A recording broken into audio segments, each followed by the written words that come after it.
Ada seorang bernama Imam Ibnu Abshad An-Nahwi. Dia berada di atas atap di masjid di kota Kairo, Mesir. Dia sedang makan sesuatu. Dia makan di atas karena rumah lantai 2. Ketika dia sedang makan, tiba-tiba dia lihat ada seekor kucing. Lalu dia lemparkan segenggam makanan pada kucing itu. Kucing. Dia sedang makan di atas, ada kucing, dia berikan. Lalu kucing itu mengambil dan pergi.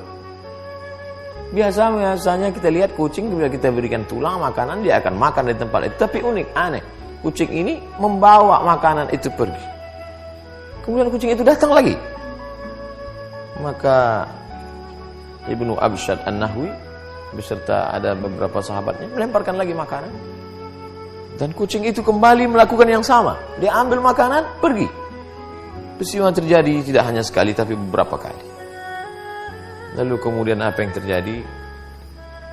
Tidak mungkin seekor kucing kecil makan banyak sekali. Dari tadi kita lempar makanan, dia pergi. Apa yang terjadi sebenarnya? Maka mereka mulai ragu, ini ada apa dengan kucing ini? Ini kucing aneh ini. Apa yang terjadi ini? Ternyata mereka ikuti apa yang terjadi. Kucing ini memanjat dinding atap masjid dari tepi masjid. Lalu kemudian turun ke tempat kosong. Di balik-balik reruntuhan bongkahan-bongkahan batu, di sana ada seekor kucing, buta. Matanya tidak bisa melihat, tidak bisa mencari makan. Lalu kemudian kucing tadi membawa makanan yang dia terima dari lemparan orang-orang beriman tadi. Lalu kemudian dia hantarkan, dia berikan. Dan itu dilihat mereka dengan mata kepala mereka sendiri. Diabadikan dalam kitab Wafayat Al-A'yan juz 2 halaman 516. Malu kita membaca kisah ini. Bagaimana hari ini ada orang manusia yang diberikan Allah Subhanahu wa taala benda yang paling berharga, bukan kaki, bukan tangan, bukan mata, bukan kepala, tapi otak untuk berpikir, hati untuk merenung sejenak. Tapi sanggup memakan beras saudaranya, memakan gaji saudaranya. Datanglah seorang miskin yang susah melarat, anak belum makan, istri belum memasak, sewa rumah belum dibayar, kontrakan tuan rumah sedang menuntut, meneteskan air mata, tolonglah Tuhan untuk buka puasa. Tapi dia sanggup menghardi. Padahal yang dia minta bukan sedekah, dia hanya meminta gaji saya, Pak. Saya pagi datang jam 7, pulang jam 7 malam. Menggali tanah untuk menanam kabel, untuk mengecat rumah, sampai masanya sekarang untuk buka puasa. Nanti. Tapi ini gaji saya. Kalau kamu mau tetap kerja dengan saya, ikut. Kalau tidak, pergi. Oh, di mana hatimu, saudaraku? Ini yang disindir Allah dalam ucapan yang amat sangat keras. A'udzubillahi minasyaitonirrajim. Ulaika kal an'am. Mereka seperti binatang. Balhum adall, bahkan lebih hina daripada binatang. Binatang ini, hewan, kucing, dagingnya haram.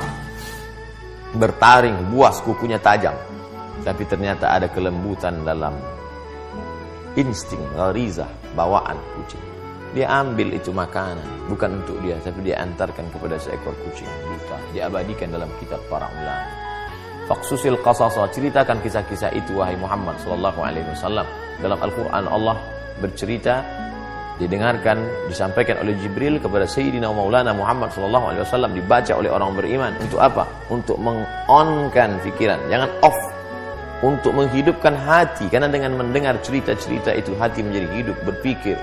Bagaimana mungkin aku manusia yang pagi, petang, siang dan malam berharap dan berdoa, bermunajat kepada Allah, tapi hati begitu keras, memakan gaji orang, memakan tunjangan orang, memakan beras orang, memakan sembako orang. Rasanya tidak layak untuk berkata, untuk masuk dalam surga Allah Subhanahu wa taala. Kalau berdoa bukan main, wa adkhilnal jannata ma'al abrar, masukkan aku dalam surgamu ya Allah.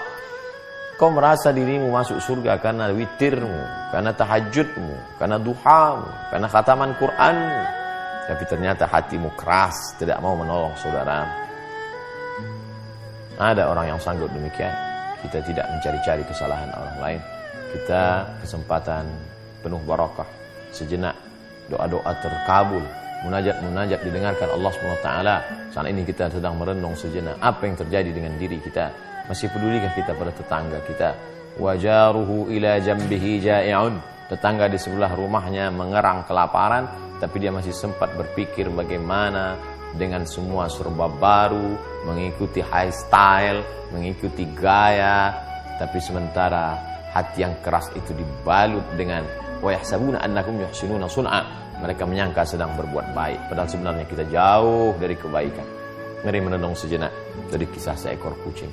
Mudah-mudahan kisah kucing yang membuka hati lebih baik daripada bercerita tentang kehebatan ibadah tapi justru menutup pintu hati.